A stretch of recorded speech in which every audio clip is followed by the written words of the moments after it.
Live. We are live. Look around. Look at the Zoom. Who am I with? It is Black Mammalogists Week, and I couldn't be happier. And if you are now joining us, you will see that I have an illustrious panel of Black mammalogists that, well, today we're going to cover threatened mammals because it's Threatened Mammal Thursday. So we will talk a little bit about endangered species, but we also want to learn about what their experiences have been like as Black mammalogists. I think we should get um, a couple minutes for folks to trickle in. And in that time, I want to open with introductions. Can we start with Naima? Did you say start with Naima? Yes, I did. Okay. Hi, I am Naima Harris. I am an assistant professor in the Ecology and Evolutionary Biology Department at University of Michigan. I direct the Applied Wildlife Ecology Lab, and my research interests are on carnivores of conservation concern globally. Thank you. Dominik?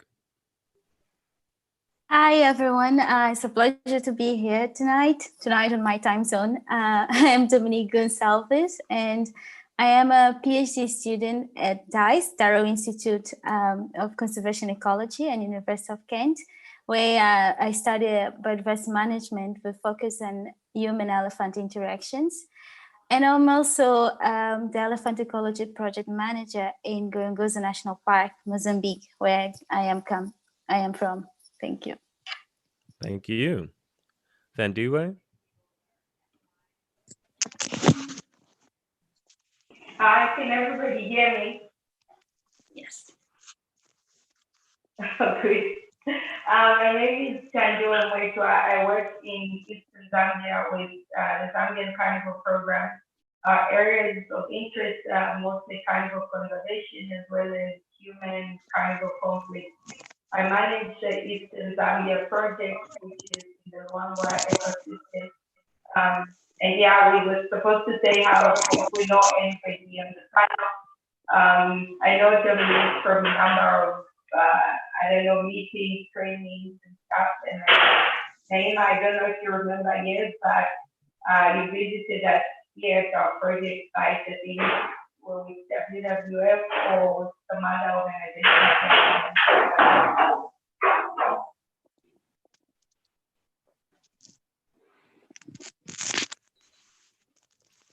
Thank you for that. I think she mentioned in there that she met you, Naima, prior. Yes, I was working for WWF years and years ago, and I went and visited the project and was blown away by the work. And so, yep, long time ago. Oh, wow. Jesse, can we start with your introduction? Yeah, sure. My name is Jessie Quinn, and I wear a couple different hats in my career. I work as an environmental consultant here in Sacramento, California.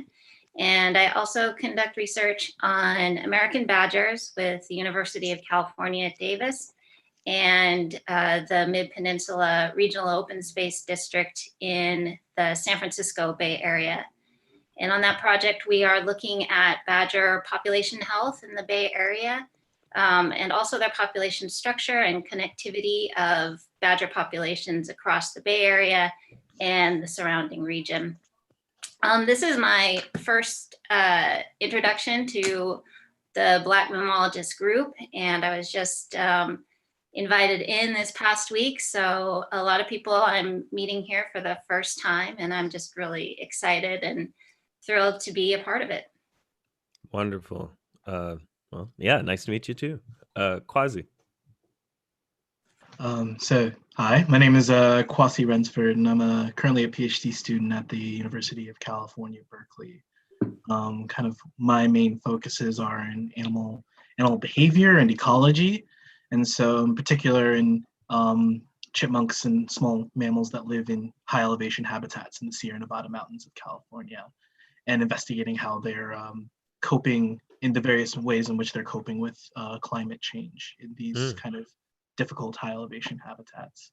And so at Berkeley, I'm a part of the Department of Integrated Biology and the Museum of Vertebrate Zoology. So a lot of the current climate adaptation research that we're doing is based off of decades of archival museum data, and that gives us a good idea of how animals' distributions have changed. So it's leveraging all that museum data to answer some pretty cool current questions too.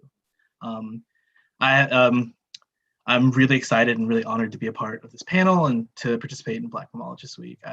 This week I've met so many really cool and amazing and awesome scientists, Black scientists out there doing their thing, and so I'm really excited. I'm happy to talk to you. That's really great, and thank you for that.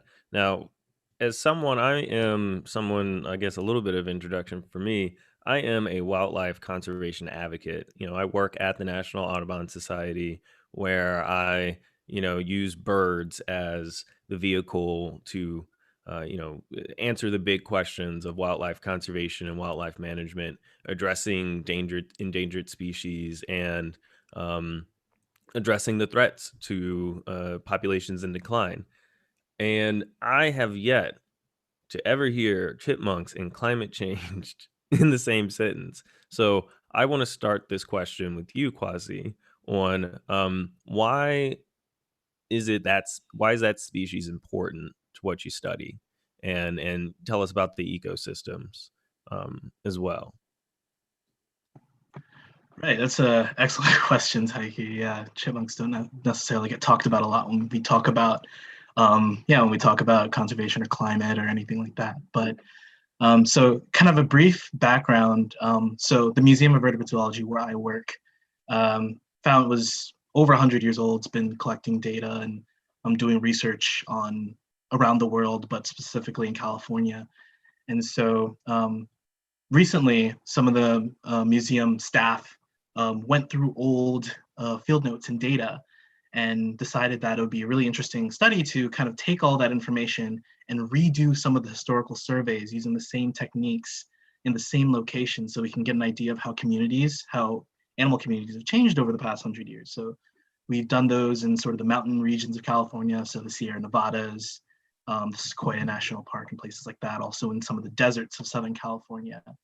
And so what that data show us is that, as we might expect, a lot of animals, their ranges have been changing as the climate has changed over the past 100 years. So it's particularly in the high elevation habitats that I work in, animals that are adapted to these alpine environments are moving further up in elevation to kind of track more optimal climate, more optimal habitat. But kind of what the curious thing is that these patterns aren't universal. So some animals are doing what we expect. They're moving up slope to track that temperature, but some aren't. For some animals, their ranges haven't changed much at all. And sometimes it's animals that are very similar and very closely related. So that brings us to my chipmunks. So I study two species of chipmunk, the lodgepole and the alpine. They both live in sort of the eastern Sierra Nevada region, and I'll find them both in the same habitats and even catch them on the same trap lines sometime. But the alpine chipmunk is one of these species that seems to be really acutely cueing in on the changing climate and moving up slope to track that optimal environment. While the lodgepole, even though they share similar habitat and are similar ecologically, the lodgepole, you don't see that similar change in its range. So it sets up a natural comparison. Why is one species seem to be more resilient to this changing habitat, these changing environmental conditions than the other? Mm-hmm. And so that's kind of what led me to chipmunks. Wow, that is incredible. Now let's go to Dominique, please. Just tell us why the species that you study, why is that important, and tell us why is it important in relation to the ecology? Yeah, elephants, right? More precisely, savanna elephants in Southern Africa and Mozambique. Why are they important? So they are keystone species, which is the term we use to call, species that are very important part of the ecosystem. So because of them, they kind of support the entire ecosystem. So as a keystone species, elephants help maintain the whole integrity of the entire ecosystem. For example, they have such a huge ranges and they eat so much that as they eat and they move in the landscape, their drops is actually full of seeds. and that kind of maintain the forests or also maintain the savannas the way it is. And more important is also part of delivering this climate regulation in our system. And it is important not only for the species and many other species around it, but also for the people. Has an elephant knocked down a tree and feeds on it, then when it leaves, it actually leaves that area open, or those resources available for other mammals that may come and then eat from the same tree, or, hide and that, or, I even talk about dung beetles that need the dung so much for all the process. But as I said, it keeps that climatic regulation in the system and in the landscape. And I'm going to give you an example. Last year, we had a massive cyclone in Mozambique, Cyclone Idai, who actually destroyed so much of our areas and the city where I am from. And if it wasn't for such an area where elephants are, such as the park, Gorongosa National Park, that kind of absorbed about 800 Olympic-sized swimming pools of water, that water could have caused even bigger damage, not only in our local communities around, but even in the city and many things. So it is just, we could, it's funny because right now we look at this and we say, I could give so many other answers, but during the times we are today, especially for pandemic, that some of the cliche answers are not good enough anymore. For example, I could say, it helps people, it helps the ecosystem in many ways because of revenue, this and that. But now we're seeing a completely different scenario. So I'm just going to stick with that, and it's also that main thing is not only for the people or the ecosystem where they are, but it actually impacts globally. Mm-hmm. Yeah. Wow, that was really incredible. Then Deway, same question. Yeah, so the organization I work for focuses on large carnivores in 3 different parts of the country. I'm going to focus on our work on African lions. The work we do with African lions is mostly trying to understand population dynamics in heavily human impacted systems, as well as recovering ecosystems. And what I mean by that is recovering ecosystems can be thought of as national parks or protected areas that have been depleted in the past. So we track populations through different methods. We rely a lot on radio telemetry, as with other large mammal species. But what we're working on more recently also is understanding the information of the human-lion interaction in our ecosystem. As far as the importance of African lions to, the community or to the country as a whole, we can look at it from the standpoint that lions sit at the top of the food chain. They're the ultimate predators on the savannah, and so the influence extends all the way through the ecosystem. They're incredibly important for ecosystem structure and function, particularly controlling the number and behavior of herbivore species. A lot of the time we think of the influence of lions and other top predators being through direct predation, but we've seen from other studies in Yellowstone, for example, and from our own work as well, there's also the indirect impact where they influence where herbivores go and graze, and that helps maintain ecosystem integrity. And from another standpoint, lions are also important indicator species. So when it comes to wildlife management, they'll give you an indication that something is wrong. In a lot of places, when things are just going downhill, top predators are usually the first to disappear. So by keeping track of what is happening to the lion population, we get an understanding of how healthy are our ecosystems. And it goes without saying that all of us understand that healthy ecosystems are absolutely critical for human well-being. And something that interests me a lot is looking at how predators are recovering or predators are responding to changes in management, particularly in parts of the country or parts of our protected area networks that have been previously devastated either by poaching or land use, different land use activities. And so, yeah, lions are a really good species to study and understand all those sort of questions. And, you know, where we're going, we all kind of agree now that we're in the age of man, really, in the Anthropocene. So looking at species that are existing, or top predators in particular that are existing in heavily human impacted systems, will have, you know, a huge impact on how we do conservation, and in particular large mammal conservation in Africa, and I guess the world as a whole. Thank you so much for that. And really great way to connect it, you know, the populations to the ecosystems. Jesse, can we go to you for the same question? Yeah, sure. So as I mentioned before, I study American badgers here in California. And badgers are really important components of the grassland ecosystems of California that have been incredibly decimated since this area was colonized by Europeans, because the grasslands are often in the flatter lands and on the hill slopes. You know, they're prime locations for development, for agriculture, and the wildlife community of the grassland systems here is in large part gone. It used to be grizzly bears and wolves and the Thule elk, which have been reduced from populations of close to 500,000 to a couple of remnant herds that number around 5,000 animals. And so badgers are one of the important predators in that prairie ecosystem. There's a number of other sensitive species that are also species of special concern or threatened and endangered, including burrowing owls and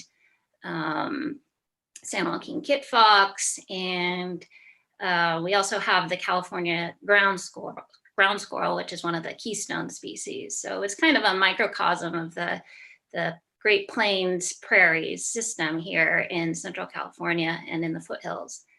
So badgers are also important ecosystem engineers. They turn up just incredible volumes of soil in the course of their foraging and denning activities.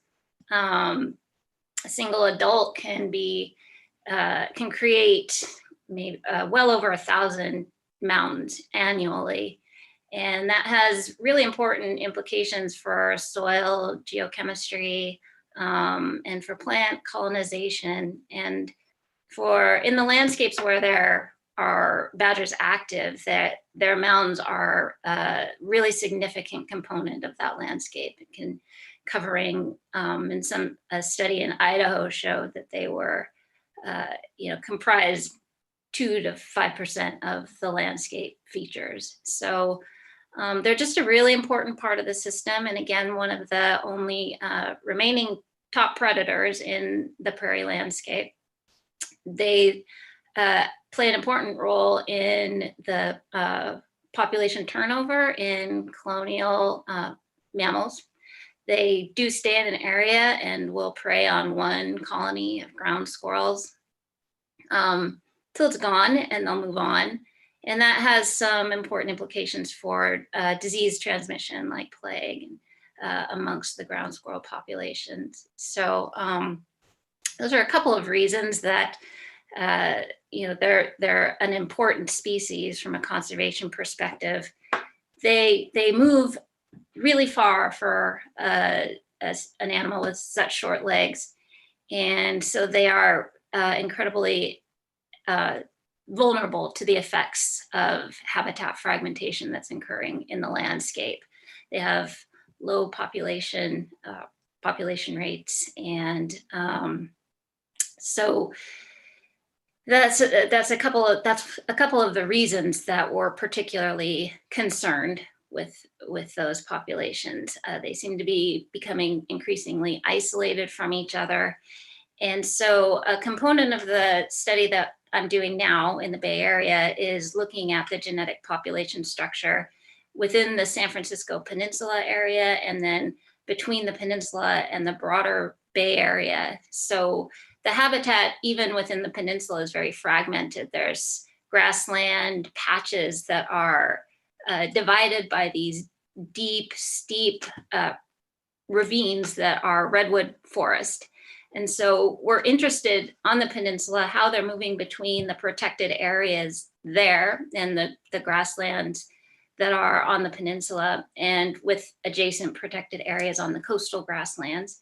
And then from the peninsula to the East Bay, there's a large barrier of urban and suburban development that separates them both to the southern coastal populations of badgers and to the populations in the Diablo and Gavilon ranges to the east.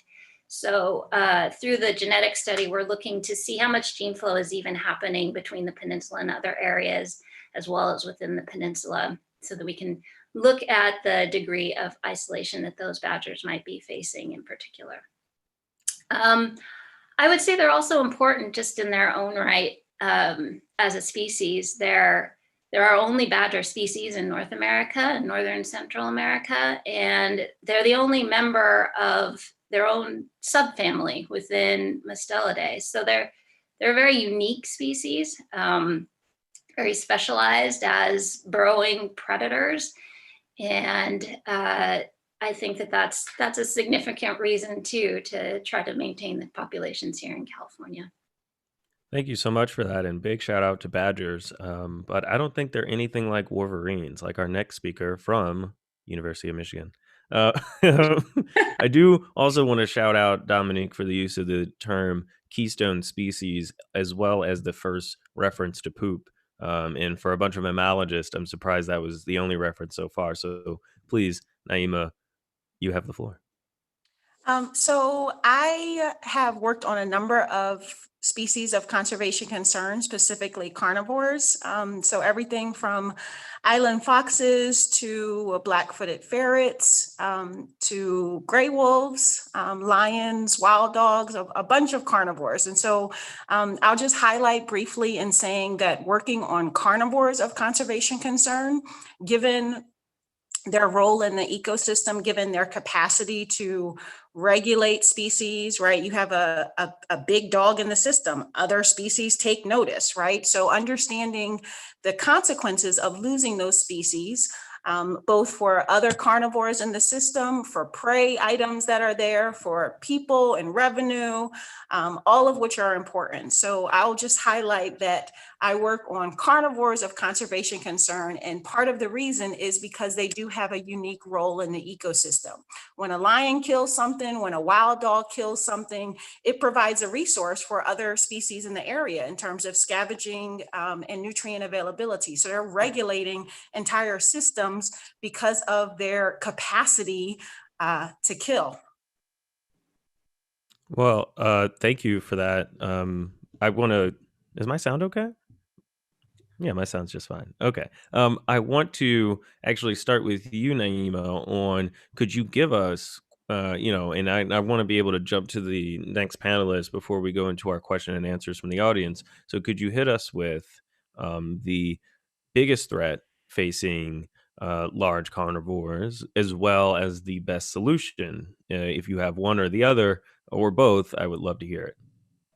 Okay, unfortunately, I can't say that there's only one threat, and I think that that would be a common theme amongst the panelists, realizing that because there's so many different things, from habitat loss to disease to conflict to climate change, all of which have kind of synergistic effects, right? They're operating concurrently, and we have to combat them concurrently. So I can't say one threat, but in terms of thinking about solutions, a little bit cheesy, but the reality is we need more Black mammalogists studying and saving and contributing to their research and conservation efforts.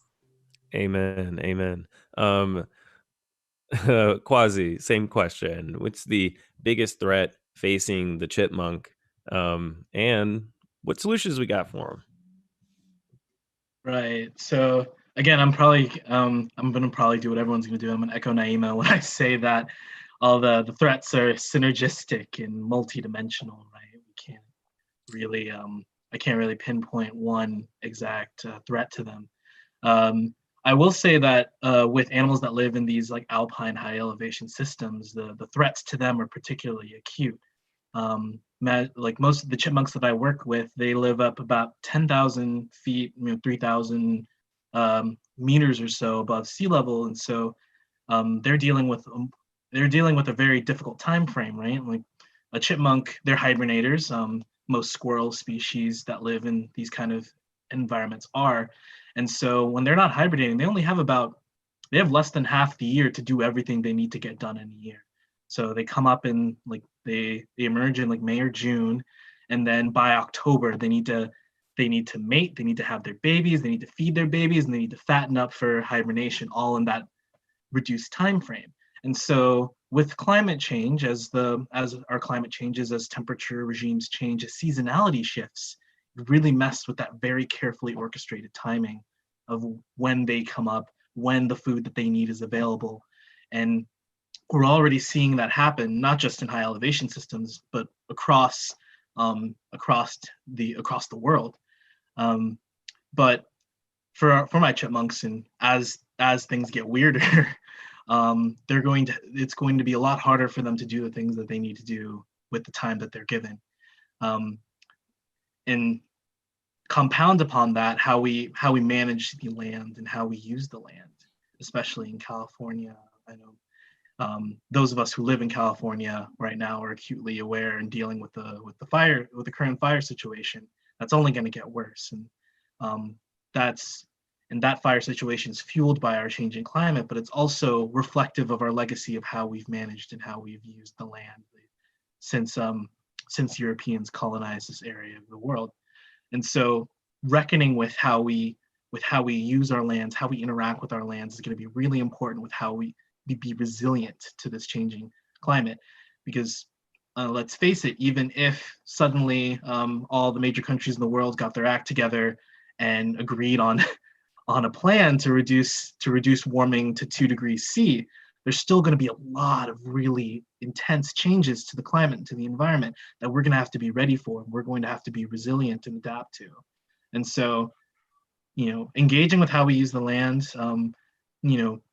reconnecting to the indigenous folks who have been stewards of these lands for so many years and have done it in a sustainable way, responding to and listening to that knowledge is going to be really important going forward. Thank you. And I like that verbal retweet. So I want to just embrace the verbal retweet of Naima saying that they are multidimensional and synergistic. Can we now jump to Deway for the same question? Biggest threats, best solutions.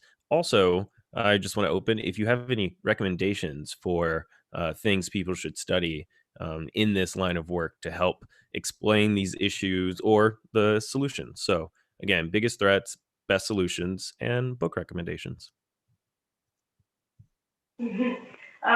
So one thing to note, one thing that is key to understand about the threats that these species face is the fact that they're dynamic. So for a long time, we think of threats to life carnivores as only being like, habitat fragmentation or loss, illegal bushmeat trade in this area where we work.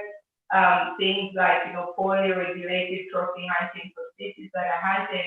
But then there's also new threats always popping up in many places. So what was a problem or what was not a problem maybe 3 or 5 years ago can be a problem now, and we're already seeing those sorts of changes, like in our particular case. And as far as solutions, again, I agree with what everybody has said already. But we also need to think of solutions as being multidimensional, multifaceted, just because the issues that these species face are, different species at the same time. And, that comes from, solutions will come from us being innovative, really, and thinking about how can we change conservation practice to stay with the times. I think in some cases we're very proud of ourselves in many times as conservationists in general, sticking to what we've done for years and years and avoiding what is to it sort of in a negative light, mission group, that sort of thing. So I think we need to be less rigid, more flexible, need to be thinking, what else can we do? How can we do it differently? And, you know, diversity and inclusion is really at the center of it all, because we all have different ways of looking at the conservation challenges that we face, and we all have different approaches that we may be thinking about. And if we increase the number of people and we increase really the diversity of who is doing conservation, who's doing research, who's, you know, trying to answer really key personal questions, it will help us arrive at the solution more quickly. And, you know, that solution might have a little bit of economic throwing, might have a little bit of, you know, science, and just, it will just be a melting pot. And in short, there's really no silver bullet.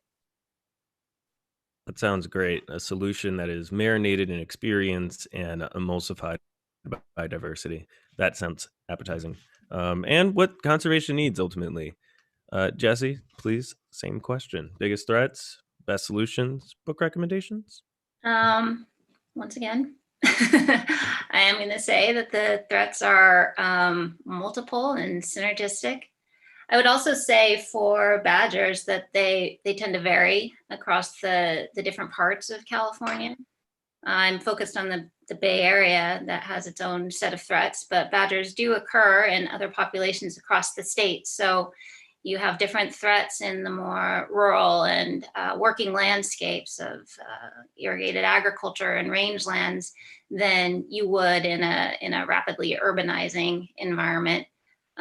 There's also, you know, we have threats of habitats that they can use and even at least move through. So some of the irrigated crop agriculture being converted to orchards and vineyards that decimate both prey populations and movement corridors and linkages for badgers and other carnivores as well. So those are a couple of the threats that they face. Also, you know, in those working landscapes, they're considered a nuisance species and are often killed for due to depredation, or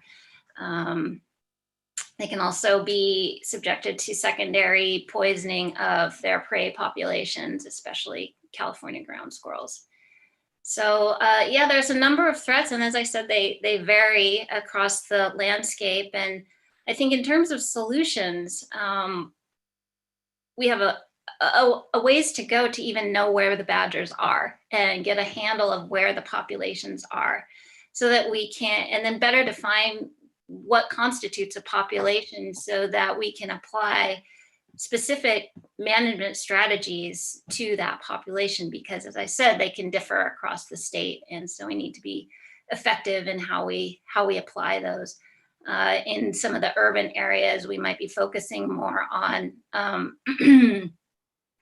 making sure that there are road crossings in areas where badgers are moving between their optimal habitat patches. So things like culverts and maybe overcrossings, and making sure that they have access when they're dispersing. In other areas, more rural and working landscapes, we need to be working more closely with private landowners and in engaging them in their use of rodenticides and that kind of thing. And also making sure that people are educated on the benefits of badgers to the landscape as well. So there's a lot of opportunities for solutions, and I think we're kind of on the just the front end of that here in California, just trying to at the minimum collect more actionable data to inform management here. Mm-hmm. Thank you so much for that. And now, Dominic, please, same question. Yeah, same thing. It's not only one biggest threat or anything, but for elephants, especially in my place, I would say poaching, habitat destruction, and human-elephant conflict.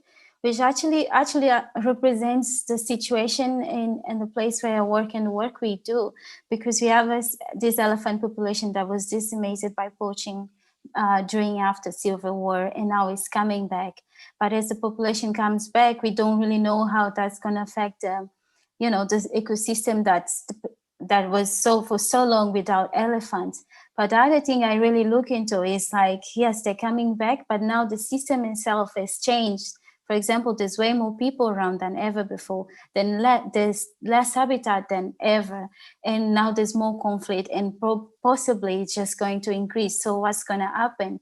So one part of the research we do is actually looking, this interaction and what's going to happen in future, and trying to predict and mitigate the conflict, and just following up, monitoring our ecosystem, so we know what how can we deal with even bigger threats such as climate change, and how the species are all moving either north or into higher altitude. And I wish I could say these are the solutions I foresee for this, but I can only say that these are things that we could look into and to try to have like a better future. For example, I completely agree when you say, when Naima and even Tanti, yes, everyone said that we have to have more people involved. Naima actually said Black mammalogists, but I want to go even deeper into that. I want to say that we need to have more local people involved.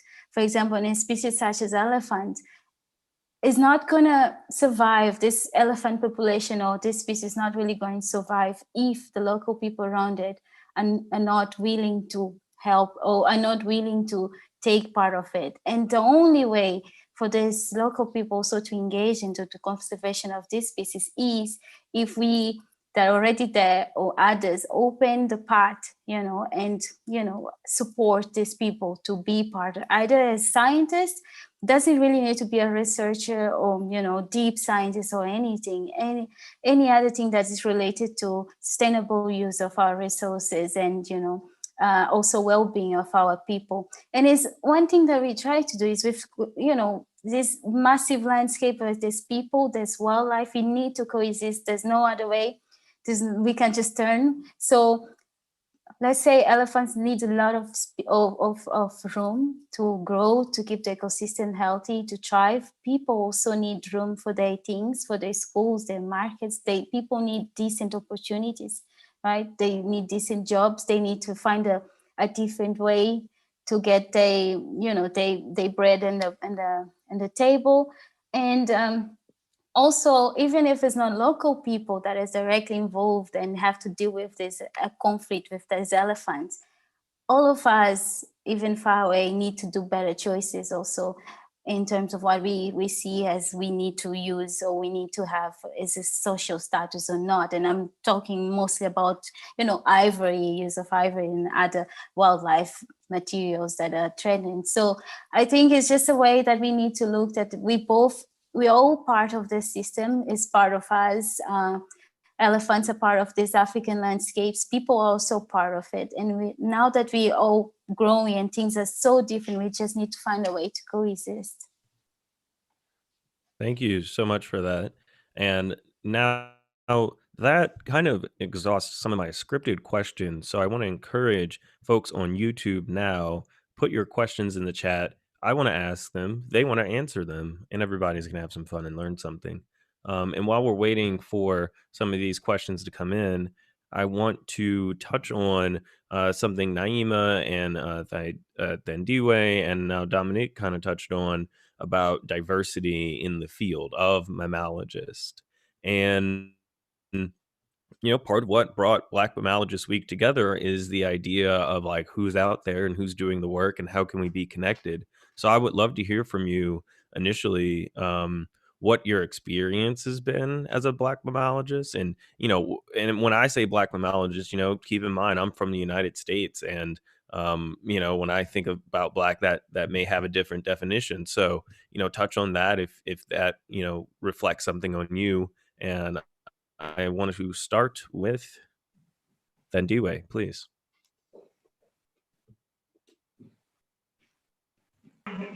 Thank you. So for me, my experience being a Black scientist it has taken, multiple phases really also intersect with me being a young woman as well. So in a lot of, in a lot of species that are being studied, be it, elephants or lions and whatever, people have an idea of what a scientist in that particular field should look like. And so they don't expect you to show up to certain places or even to certain events being a Black woman or just being a Black scientist. And so the instances where you get treated differently. For example, a couple of years ago, I had an incident where we had an event and we invited the local, political figure to kind of be a guest owner, and she instantly started asking who was sort of leading the event, and she wasn't quite satisfied when, me and my colleague sort of identified ourselves as being the organizers and leading, and she was almost kind of offended. So there's instances like that where we still not expected to take up these spaces or responsibilities in it. And it's quite nice that we actively engaged in trying to change that, and change is coming, and it's a bit slow, not as fast as we would like, but there's forward movement. So that's good. I'm really pleased about that. Thank you. And just keeping in mind that we are now within 20 minutes.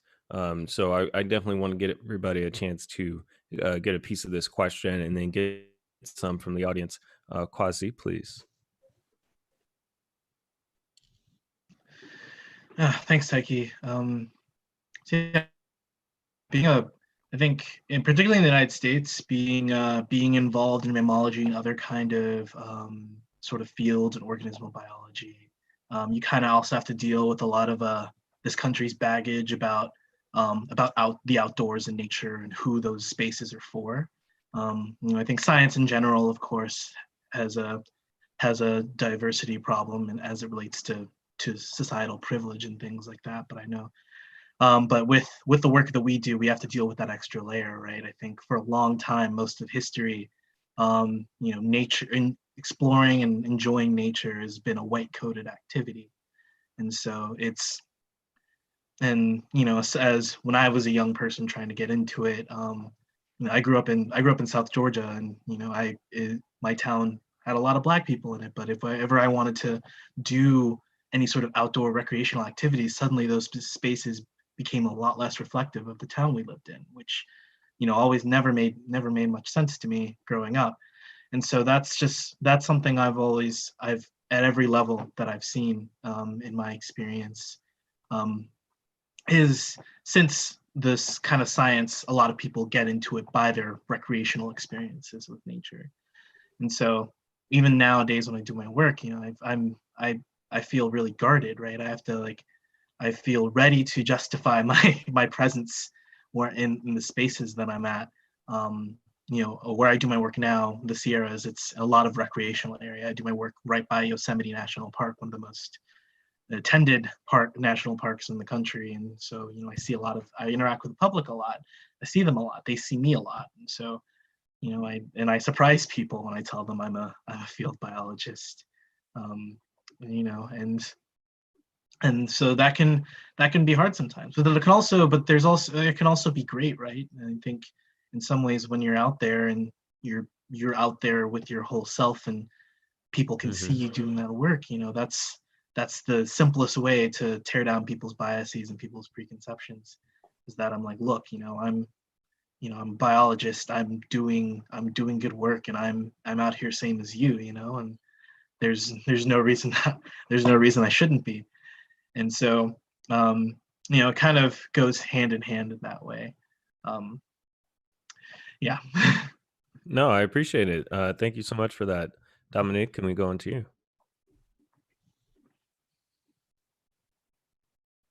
Yes. Yeah, I also think, as Quasi said, it goes both ways. I had a few experiences before that was not only, being Black, but as Dandi said, being young and women also adds a lot.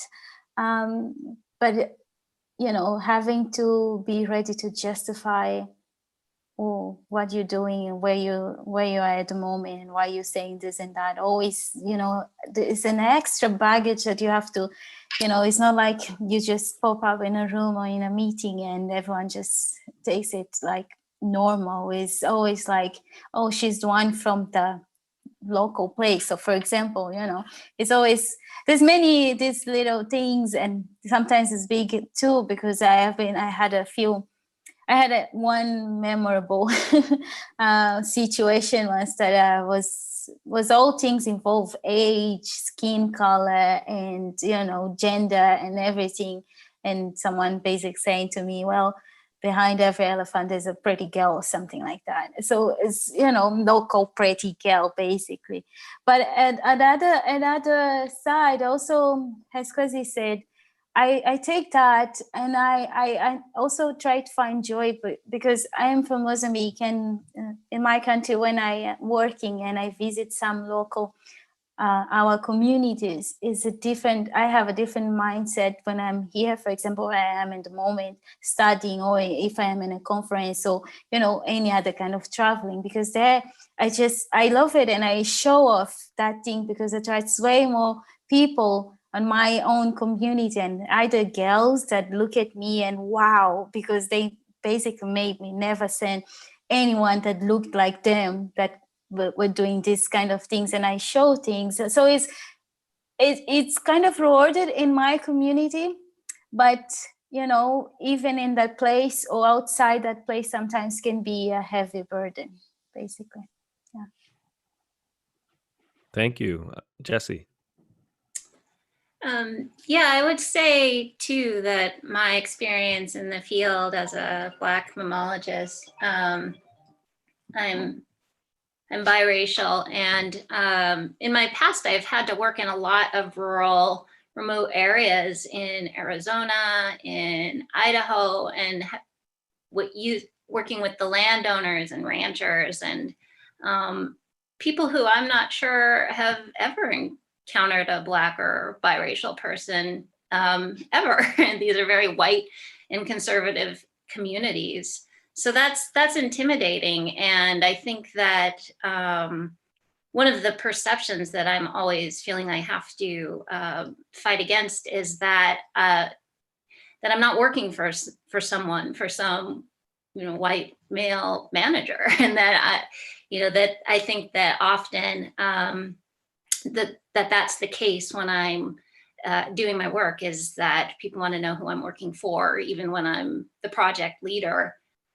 So and I also see what Quasi was saying in terms of just being able to engage with Black people in the anywhere outside of the urban area. And as an outdoor enthusiast myself, I always feel just a twinge of relief when I see other Black people out on the trail or out in nature. And it's just, it's the same feeling I get when I go to a conference, which is also, our whole space in biology and ecology is really white dominated. And so when I'm at a conference and I see other Black and biracial people, it's just like a feeling of comfort and relief to me. So, but also, as Dominique and Deway said, it does go both ways, because I see too an opportunity to expose some of the people in these communities to a Black person who's doing this kind of science research, and to create a positive interaction with a rancher or another type of landowner, and to affect their perception of people going forward. So that is the hope. And I also really appreciate being able to be visible in the field to other up and coming Black mammalogists, and especially women, to see that there are people in these spaces, and that they're not going to be alone trying to pursue a career in mammalogy or field biology. Thank you. I'm glad that you mentioned hope, because I think that this kind of stuff, presents the hope. I think we are part of the hope. Naima. So I'll just briefly say that the systems and institutions and funders and colleagues, the list goes on and on, and there's a bunch of barriers for Black scientists, for a Black mammologist. I enter the space unapologetically Black, that it is not a barrier or a disability or some negative attribute. My Blackness is my superpower, and I have global citizenship, and I have a right to access every place that I want to access on a global scale. So I navigate in the system with knowing that the politics are not important to me.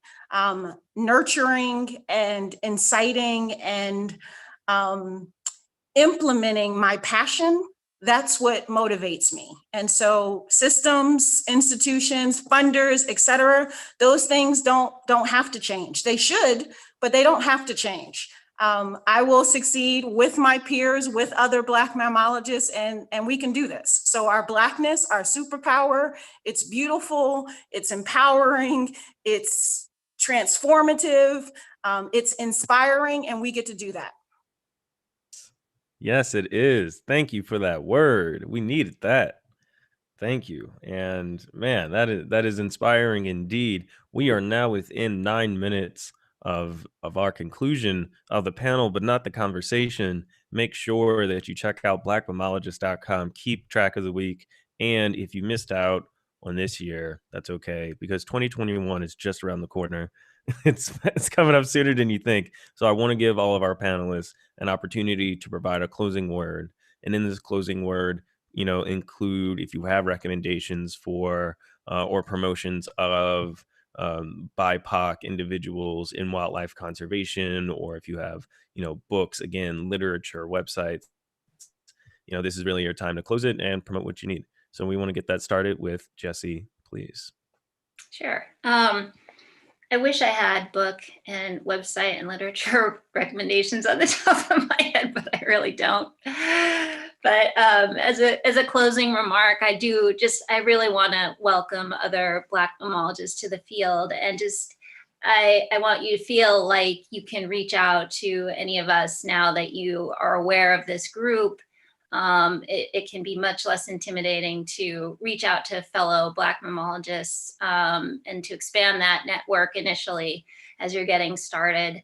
I think it's a perspective that's really needed in this field when a lot of the cultural perceptions towards wildlife and wildlife conservation have been shaped by white people in this country. And I think we have a lot to bring to that perspective that can be very different and comes from a very different place. So yeah, I just look forward to more engagement with this group and with more Black scientists as we move forward. It's already so much better than it was when I was starting out. So that's inspiring.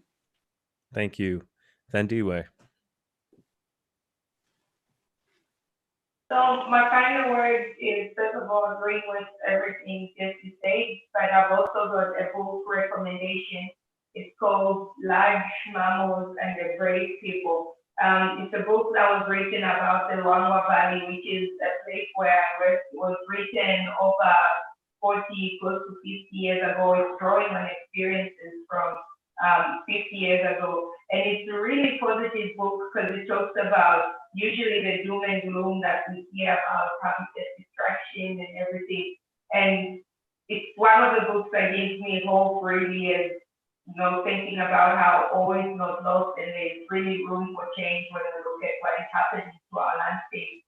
It talks about this area that was predicted to be, going to be completely run down by people, completely decimated. It was predicted to be like a barren wasteland pretty much by this point in time, but it's really one of the best parts of the Luangwa Valley. So I encourage people to read that book and then kind of compare that to the current scenario. It's not all doom and gloom. People have the capacity to change, and as we try and do conservation research, of course, diversity is key, but there is hope. most of all. Thank you. Naima? Lots of things I could say, but one thing I'll highlight is that there's lots of discussions around allyship and what that means and how that resonates in communities, specifically communities of color. And so I want to close with saying that I am not particularly interested in an ally. I want a catalyst. I want a champion. So if you want to champion with us, if you want to be a catalyst to facilitate the excellence and the elevation of Black ecologists and Black mammalogists, sign up for that task. Did someone just drop a mic? Wow. Calling all champions. Shout out Amy Polish Smart Girls for having us on. Now, with a couple minutes left, please, Quasi. Thanks, Taiki. First off, I just want to say how inspiring this panel has been. How just a beautiful experience this was. Just kind of being able to interact and talk and share experiences with so many other great Black mammalogists and just powerful, inspiring Black women. This has been a real honor to be a part of.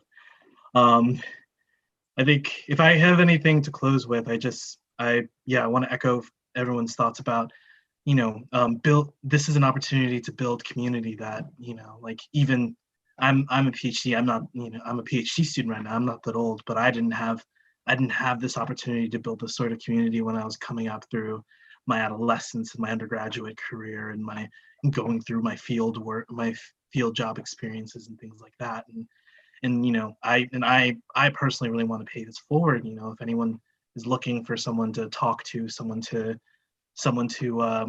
just to get a sympathetic ear as they're trying to navigate this world and this field, like I would love to talk and I would love to just chat. And so, follow me on the socials and everything, and reach out, and I would love to be a soundboard for you. Thank you. And Dominique with our last word. Yeah, I just want to say thank you so much for this opportunity. It's a great honor. It's the first time I ever seen something like this. And I'm so glad that it's not the only time. I hope this keeps going and create more momentum and more allies, as Naima said, or catalyzers, I think. And, I just hope champions. And I just hope that this brings champions not from all over the world, but also local champions. And I hope it really brings change, because it's about time that change happens. Yeah, thank you. Well, thank you all. That was absolutely inspiring. I believe that there's an audience of millions of people somewhere around the world just crying at their computer screens and standing ovations. This has been absolutely incredible. Black Mammalogist Week is not over. Black Mammalogist Week, we have more to do tomorrow, more to do on Saturday. Please check out the website and, be a champion, right? Like, if you are not a Black mammalogist, you could be a champion for them, and I think that can take forms as supporting research, but also supporting mammals that are threatened. And I hope that at the end of the day, everybody learned something.